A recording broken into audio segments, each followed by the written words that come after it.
오늘 우리가 함께 봉독한 본문의 말씀은 사실 우리에게 너무나 익숙한 말씀이죠. 본문에서 바울은 구약에서의 제사적인 용어를 사용하고 있습니다. 다시 말해서 오늘 1절의 말씀은 구약 제사의 어떤 광경을 담아내고 있습니다. 레위기에서 번제를 드리는 광경을 한번 상상해 보시길 바랍니다. 번제의 제물은 목이 잘린 채로 피를 흘리고 있고 몸은 반으로 갈라 쪼개져 있고 또 내장 중에 더러운 것들은 제거하여 버리고 살점들은 하나하나 칼집을 새겨 넣습니다. 제사장들은 짐승의 피를 제단에 뿌리고 피를 담아내는 과정들 가운데 이 제단 주변 사방으로 피투성이 광경일 것입니다. 피로 얼룩진 제사장들의 옷과 제의 기구들은 너무나도 참혹한, 끔찍한 광경일 것입니다. 우리가 영화나 드라마에서도 이처럼 여기저기 피로 낭자한 장면이 나타날 때는 누구나 공포심을 느끼죠. 두렵고 잔인하고 온몸이 쭈뼛거립니다. 그래서 이런 장면이 등장할 때마다 어김없이 19세 미만 시청 금지, 불가, 이런 딱지가 붙기도 하죠. 그토록 피라는 것이 상징하는, 보여주는 참혹하고 잔인하고 공포스러운 이런 이미지들을 연상하게 만들기 때문입니다. 구약에서 제사 드리는 광경이 이와 같았습니다. 죽음을 직감한 이 짐승의 두려움에 떠는 모습들과 피를 흘리며 죽어가고 있는 짐승의 울부짖음과 목이 베어진 채로 각이 떠지고 있는 제물의 광경과 여기저기 피로 낭자한 이 참담한 모습들과 또 속이 울렁거릴 정도로 메스꺼운 이 피비린내 등 이러한 참담한 광경은 그 자체만으로 예배자에게 아주 강렬한 시각적인 메시지를 전달합니다. 그 메시지가 무엇입니까? 하나님 앞에서 당신이 받아야 할 비참한 죽음이 이와 같다라는 것입니다. 그 비참함, 그 처절함, 죽음은 본래 예배자인 우리가 당했어야 하는 것이었죠. 이 제사의 핵심은 제물의 부정한 부분을 제외하고는 그 제물 전체를 하나님 앞에 올려드리는 것이었습니다. 이는 예배자의 죄를 대신하여 짐승이 죽임을 당하는 희생 제사였죠. 물론 구약에서의 희생 제사는 그 자체로 완전한 것은 아니었습니다. 그것은 일종의 모형이었죠. 예배자의 죄를 대신하여 누군가가 대신 희생당한다라는 이 제사는 일종의 그림자이고 모형이었습니다. 그 실체가 되시며 자신을 완전한 제물로 올려드리신 예수 그리스도의 구속 사역을 부분적으로 드러내는 역할을 하였죠. 우리가 알다시피 그 모형의 실체가 되시는 예수님께서는 2000년 전에 자기 자신을 완전한 희생 제물로 하나님께 올려드리심으로써 모든 신자들의 죄의 문제를 영원히 그리고 단번에 해결하셨습니다. 우리가 로마서를 통해서 배우게 되는 것은 2000년 전에 예수 그리스도께서 십자가에 달려 죽으실 때에 그분과 믿음으로 연합된 모든 신자들 역시 그분과 함께 십자가에 달려 죄에 대하여 죽었다라는 것이죠. 또한 그리스도께서 부활하심으로써 새로운 피조물이 되었다라는 것을 성경이 증언하는 것처럼 믿음으로 그분과 연합한 자들 역시 그리스도를 따르는 자들로서 이와 같이 신령한 부활을 경험한다라는 것을 성경은 말씀하고 있습니다. 이제는 이러한 사실들로 미루어 볼 때 그리스도를 따르는 그리고 그리스도께 속한 우리 성도는 자기 자신을 하나님 앞에 거룩한 산 제물로 드리라라고 본문은 말씀하고 있죠. 1절을 다시 한번 보시길 바랍니다. 제가 봉독하겠습니다. 그러므로 형제들아 내가 하나님의 모든 자비하심으로 너희를 권하노니 너희 몸을 하나님이 기뻐하시는 거룩한 산 제물로 드리라.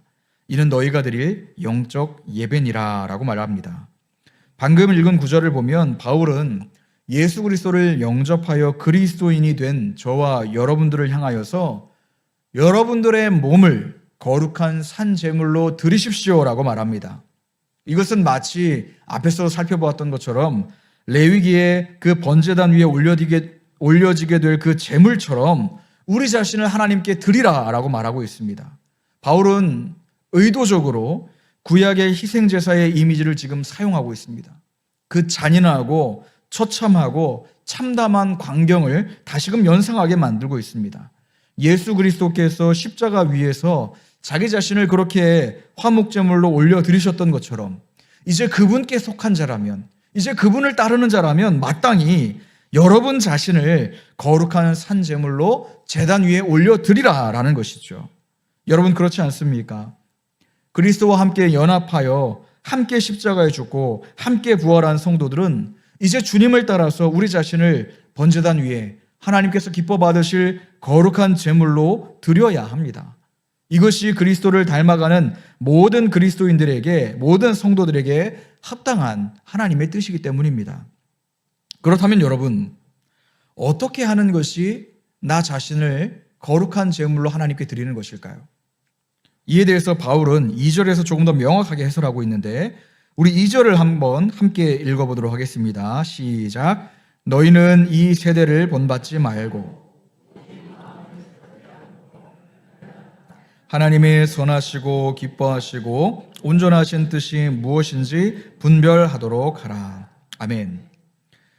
그리스도와 함께 죽음으로 죄에 대하여 죽은 우리이지만 여전히 이 땅을 살아가는 동안 성도라고 할지라도 죄의 영향을 받으며 살아갑니다.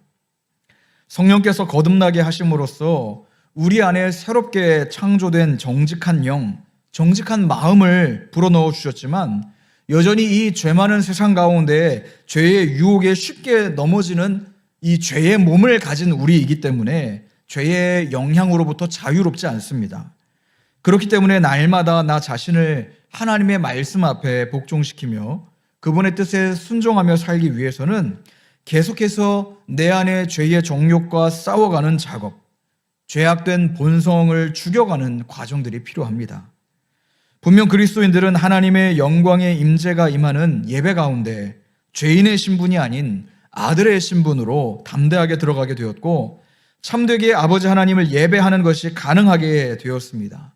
우리가 아버지께 드리는 참된 예배를 통하여 하나님께서 주시는 죄사함의 은혜를 날마다 누리고 또한 우리의 하늘 아버지께서 주시는 평안함과 위로와 힘과 능력들을 예배를 통하여 공급을 받습니다.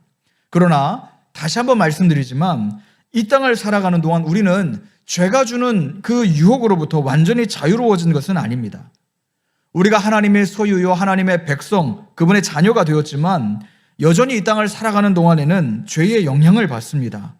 예수 그리스도의 속죄 사역으로 우리를 억압하고 억누르던 죄와 사망의 권세는 깨어졌지만 여전히 우리는 예수 그리스도께서 다시 오실 그날, 우리 몸의 구속이 이루어지는 날, 영광의 몸을 입게 될 그날을 기다리고 있습니다. 그날이 오기까지 우리는 거듭해서 나 자신을 거룩한 산제물로 하나님 앞에 올려드려야 합니다. 우리의 예배를 통해서 말이죠. 그렇다면 여러분, 우리가 육신의 몸을 입고 있는 한 우리의 성화, 날마다 거룩해져 가는 이 과정은 계속 진행이 되겠지만 완성이 되지는 않습니다. 성화의 완성은 언제 됩니까?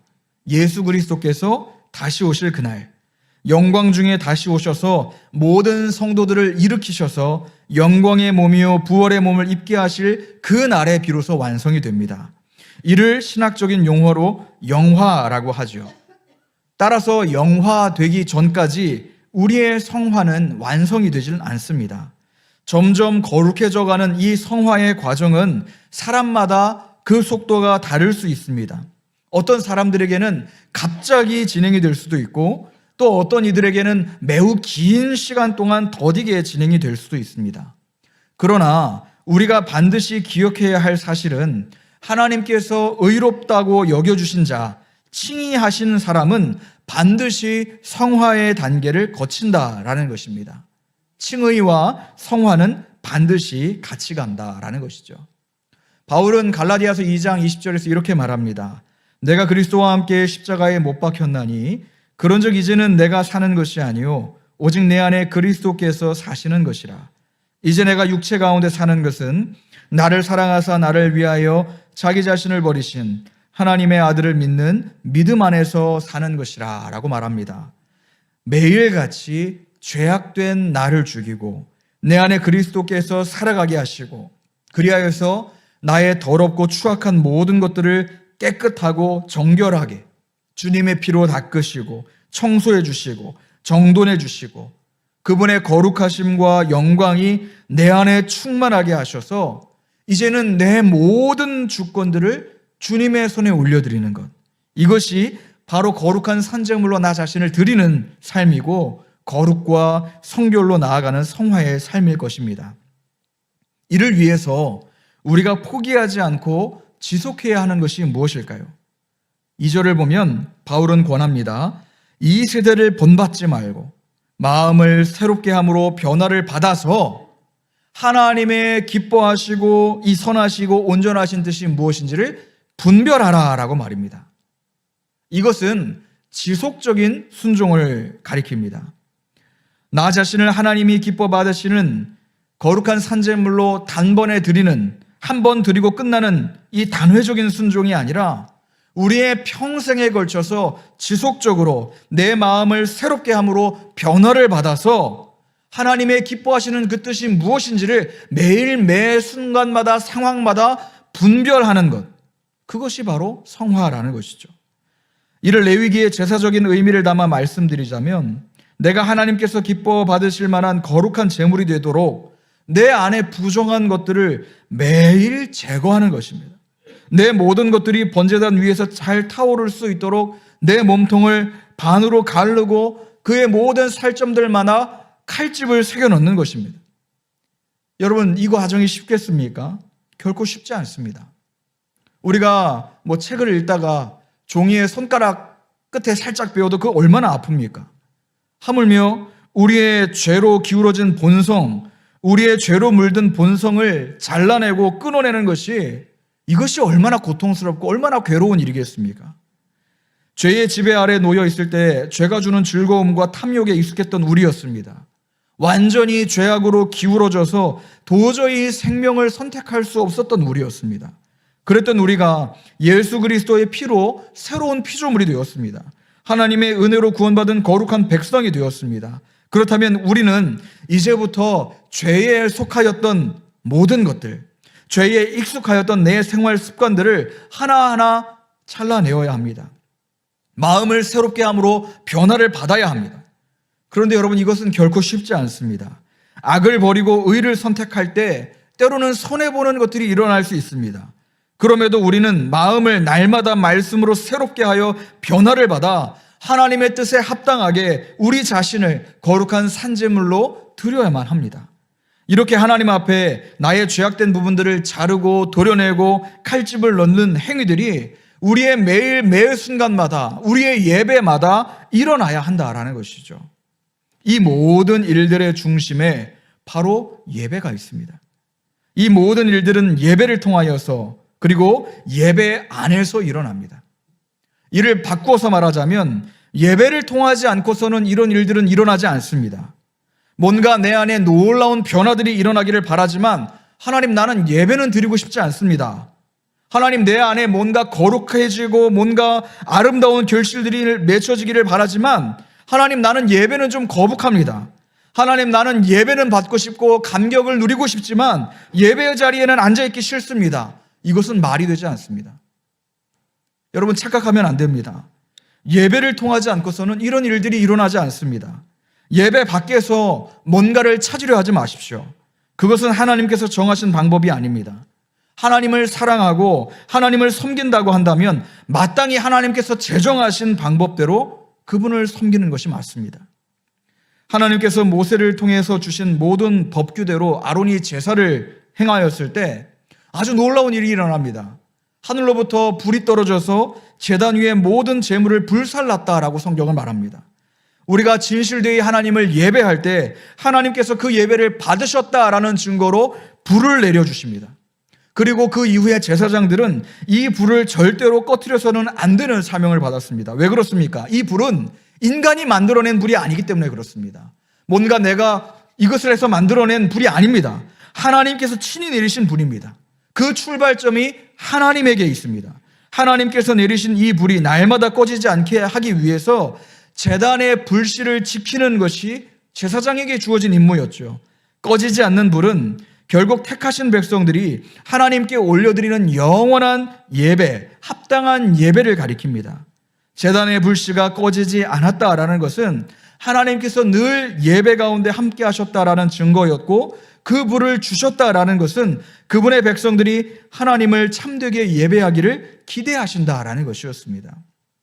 여러분, 이 사실을 여러분의 예배에 한번 접목시켜 보시길 바랍니다. 하나님께서 여러분에게 맡기신 불씨를 여러분들은 성실히 잘 지켜가고 계십니까? 여러분의 불씨는 어떠합니까? 여러분의 제단 위에 불은 지금도 변함없이 활활 타오르고 있습니까? 아니면 혹 심지가 꺼져가기 직전은 아닙니까? 과연 내 마음속 하나님을 예배하는 제단에는 그 불이 여전히 과거와 같이 타오르고 있습니까? 하나님을 향한 감사와 찬양의 제사가 멈추지 않고 여러분의 마음을 불사르고 있습니까? 나 자신을 거룩한 산제물로 올려드리는 회개의 제사, 성화의 제사가 멈추지 않고 계속되고 있습니까? 특별히 이 제사를 신약의 관점으로 바라보면 예수 그리스도를 믿음으로 영접하여 그리스도와 함께 죽고 함께 살아난 신자들에게 하나님께서는 영원히 꺼지지 않는 불길을 내려주셨습니다. 바로 성령님이시죠. 오순절 마가의 다락방에서 주님께서 보내주실 그 보혜사를 기다리며 기도하던 무리들에게 성령님이 강림하시면서 각 사람의 머리 위에 불꽃 같은 것이 임하였다라고 성경은 말하고 있습니다. 하나님께서 신약의 교회에게 내려주신 불, 바로 성령 하나님이시죠. 성령의 불은 그리스도인의 마음 가운데 여전히 잔존하는 죄악들, 불순함과 연약함과 게으름과 나태함들을 지속적으로 불태우고 소멸하시는 능력과 권능의 불이 되십니다. 그분은 영원토록 우리의 마음 가운데 좌정하셔서 우리를 성화의 삶으로 인도하시고, 무엇보다 능력과 권능의 창조주 하나님을 아버지로 부를 수 있도록 인도하십니다. 무엇보다 성령님은 우리로 하여금 하나님을 향한 바른 예배로 우리를 인도하신다라는 것이죠. 구약의 제사장들은 하나님께서 내리신 이 불길을 유지해야 할 사명이 주어졌습니다. 그 불을 꺼지지 않도록 유지하는 데 힘써야 했습니다. 그러나 그 불은 하나님의 성전이 회파되면서 결국 꺼졌습니다. 그러나 영원히 사그라들지 않는 성령께서는 우리의 마음 가운데 영원히 내주하십니다. 그리스도와 연합한 자는 누구라도 그 마음에 계시는 성령님을 빼앗아갈 자가 없습니다. 세상 어떤 권세도 그분을 감히 꺼트릴 수가 없습니다. 어떤 권세라 할지라도 그분을 우리의 마음 가운데 사그라들게 할 수 없다라는 것이죠.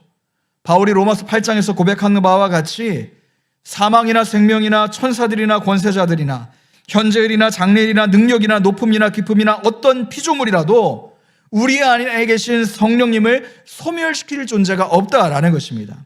왜 그렇습니까? 이 불은 온 우주의 창조자 되신 하나님께서 친히 우리에게 주신 불이기 때문입니다. 능력의 분이신 성령님께서 하나님이시기 때문이죠. 존귀하신 그분께서 그리스도와 연합한 자들 가운데 함께 하십니다.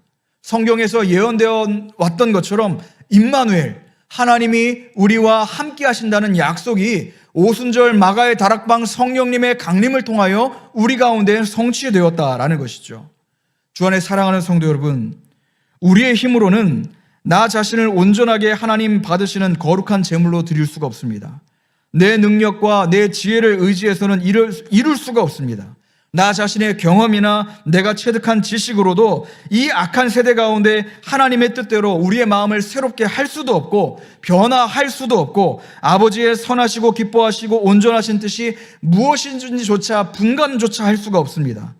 우리는 아무도 할 수가 없습니다. 저도 할 수 없습니다. 그러나 하나님은 이를 가능하게 하십니다. 우리 안에 내주하시는 성령님께서 이를 가능하게 바꾸어 가십니다. 예수 그리스도를 영접한 우리의 마음 가운데 좌정하신 성령님께서 이를 이렇게 이루어 가신다라는 것입니다. 우리의 연약함을 너무나도 잘 아시는 성령께서 말할 수 없는 탄식 가운데 우리를 도우셔서 하나님이 받으시기에 합당하신 산 제물로 우리를 변화시켜 가신다라는 것이죠.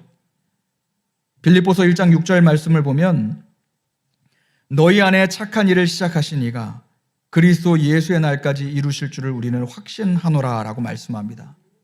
우리 안에 놀라운 구원의 역사를 시작하시고 이루어 가시는 하나님께서 여러분의 마음 가운데 그리스도 예수를 믿는 믿음을 주시고 그 믿음을 견고하게 하시고 그 믿음으로 말미암아 의롭다 여겨주시고 칭의를 허락하신 그분께서 또한 거룩하게 여러분들을 바꿔가시며 그리스도 예수께서 다시 오실 그날에 우리의 구원을 완성하셔서 영화의 단계에 이르도록 인도하십니다. 나는 할 수 없지만 하나님은 하십니다. 나는 할 수 없지만 하나님이 시작하셨으니 하나님이 완성하실 것입니다. 신앙의 깊이가 더해져 갈수록 우리의 마음에 거룩을 향한 마음을 주시고 성화의 삶을 소망하게 하시고 우리의 신랑 되시는 사랑하는 예수를 닮기를 바라게 앙망하게 우리의 마음을 바꿔가실 것입니다. 설교의 결론을 맺으려고 합니다. 여러분 한번 상상해 보십시오. 여러분 연애하던 시절 혹시 기억나십니까? 안 해봐서 모르시겠다고요? 네. 너무 오래돼서 기억조차 나지 않으시죠? 네. 우리가 서로 사랑하면 어떻습니까? 함께하는 시간이 즐겁습니다. 내 앞뒤 양옆에 사랑하는 교우들 보면 이들과 함께하는 것이 여러분 즐겁습니까? 아, 정말로요? 네, 감사합니다. 우리가 사랑하는 이 연인 사이, 부부 사이를 보면 함께하는 시간이 너무나 즐겁죠. 또 가슴이 뛰고 또 함께하는 모든 행동들이 기뻐해서 함께하는 것이 더 즐겁고 더 바라고 더 원해집니다. 무엇보다 사랑하면 서로 닮아가죠. 여러분, 이 질문을 다시 돌려서 여러분 주님을 사랑하십니까? 거룩한 산제물로 자신을 올려드리는 일은 어떻게 보면 우리 자신의 힘으로는 할 수 없습니다. 하나님이 도우시고 인도하셔야만 가능한 일이죠. 그러나 예수 그리스도를 영접함으로 그분과 하나로 합하여진 그리스도인들이라면 마땅히 거룩을 사랑하게 되어 있습니다. 나 자신을 날마다 죽이고 내 안에 예수만이 살아계시기를 사모하기를 시작합니다.